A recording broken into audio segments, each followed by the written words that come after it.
Aussi longtemps que l'herbe restera basse au pied de l'éléphant, même avec les meilleures intentions, la piétinera. Il appartient aux peuples et aux entités les plus faibles de créer des mécanismes conventionnels et ou non conventionnels pour se défendre et se préserver de l'oppression volontaire ou involontaire des forts. Voilà l'essentiel du message que nous apportons au peuple des États-Unis d'Afrique. En août 2009, lors d'une tournée au Congo, Mme Hillary Clinton encaisse cette question de la part d'un jeune étudiant congolais. Et là, je paraphrase. Si demain je devenais président du Congo, et si j'essayais d'être indépendant, suivre mes propres idées et œuvrer pour l'intérêt de mon peuple, serais-je assassiné par les Américains? La question faisait clairement référence au rôle de la CIA dans l'assassinat de Patrice Lumumba. La réponse d'Hillary ne comporta ni regret, ni excuse, ni promesse de changement. Ce qui ne nous aurait pas émis outre mesure, mais ça aurait été déjà quelque chose. Au contraire, elle affirma qu'elle ne pouvait rien changer à l'histoire. Ce qui n'est pas faux. Qu'il était préférable d'oublier cette page sombre et de regarder l'avenir. Ça, c'est moins vrai. 2 ans plus tard, les forces de l'OTAN bombardent la Libye et assassinent Kadhafi. Ceux qui oublient les pages sombres de leur histoire sont condamnés à les répéter.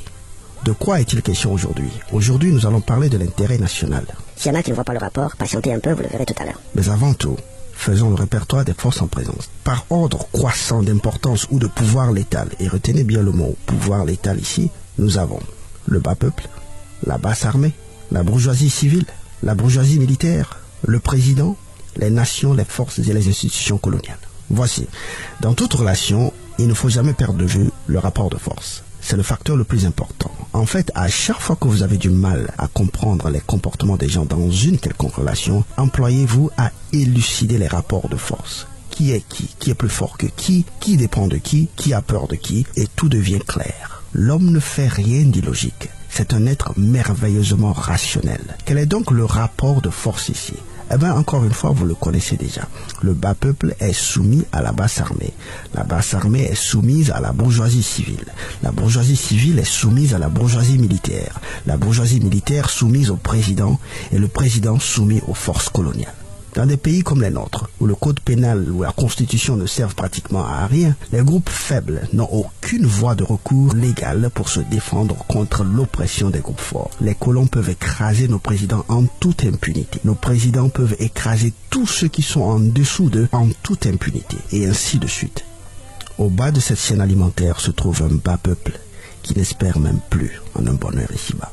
Maintenant que nous avons étalé les forces en présence et les rapports entre ces forces, nous pouvons à présent explorer ce grand concept qu'est l'intérêt national.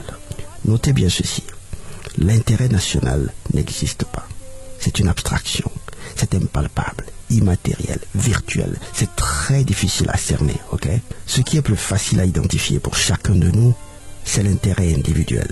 Et il n'y a aucune honte à l'admettre. Les hommes sont avant tout motivés par l'intérêt individuel. Adam Smith, un éminent économiste, l'explique bien.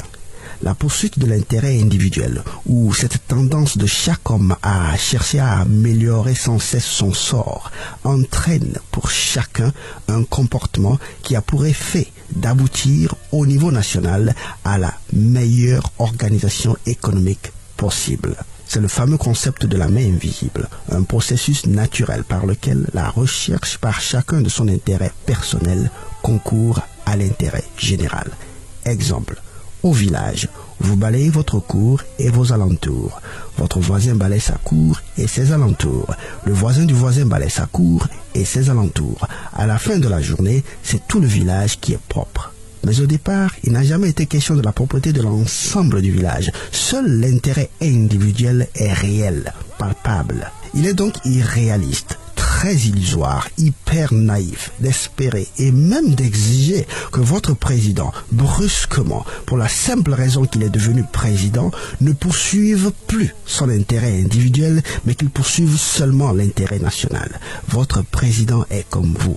Il est avant tout un humain, un individu. Il est naturellement programmé pour d'abord veiller à son intérêt personnel, veiller sur son sort. C'est une réalité absolument humaine et immuable qu'il vaut mieux ne ni dénier ni dénoncer parce qu'elle est là pour rester. Il faut seulement apprendre à la guider, la manipuler, la contourner, créer des mécanismes. Chaque peuple doit s'arranger pour que l'intérêt individuel de son leader puisse coïncider avec l'intérêt général de la nation. En d'autres termes, dans votre poursuite de l'intérêt national, qui n'est d'ailleurs qu'un déguisement de votre intérêt individuel, n'oubliez jamais que votre leader, lui aussi, est avant tout motivé par son intérêt individuel. Si ça ne l'arrange pas, il ne le fera pas. Si vous satisfaire implique qu'il sera tué par l'Occident, il ne vous satisfera pas. Son nom, c'est Faure Gnassingbé, c'est Ouattara, c'est Biya, c'est Bongo, c'est Nguesso, c'est pas Jésus-Christ. Il ne sera pas l'agneau à immoler pour le peuple. Non. Il a aussi droit à vivre. Depuis la grande collision des civilisations, chaque leader d'une nation pauvre qui a voulu servir les intérêts de son peuple a été tué par les nations riches. Nos leaders d'aujourd'hui le savent. Voilà pourquoi ils ont du mal à nous servir. Il y a un chantage ignominieux qui pèse sur leur tête comme une épée de Damoclès, prête à les trucider au moindre signe de nationalisme. Voilà pourquoi des gens normalement intelligents montent au pouvoir et on ne les reconnaît plus. De la même manière qu'il vous est difficile d'aller défier les canons et les chars de l'armée, c'est de cette même manière qu'il est difficile à vos présidents d'aller défier la menace des puissances impérialistes. Dans ces conditions, comment est-ce que le président peut se faire respecter par les puissances coloniales? Comment est-ce que l'armée peut se faire respecter par le président? Comment est-ce que la bourgeoisie peut s'assurer du respect de l'armée? Et comment est-ce que le peuple, qui dans l'état actuel des choses est le maillon le plus faible de ce spectrum, peut se garantir le respect de toutes les autres forces? Par quel mécanisme conventionnel et non conventionnel l'herbe peut-elle éviter de se faire écraser par l'éléphant? Nous sommes 1 milliard d'Africains à vouloir le savoir. L'histoire nous l'enseigne et nous allons le partager dans les prochaines leçons. Mais d'ici là, faisons circuler cette vidéo ou même seulement la portion audio de cette vidéo. Faisons-la circuler sur Facebook, sur YouTube, sur WhatsApp. Pensons d'ailleurs à créer nos propres médias d'information. Faisons aussi circuler dans nos stations de radio locales. Nous devons explorer et exploiter tous les moyens pour contourner la balourdise de notre système éducatif et illuminer le peuple africain pour l'intérêt du peuple africain.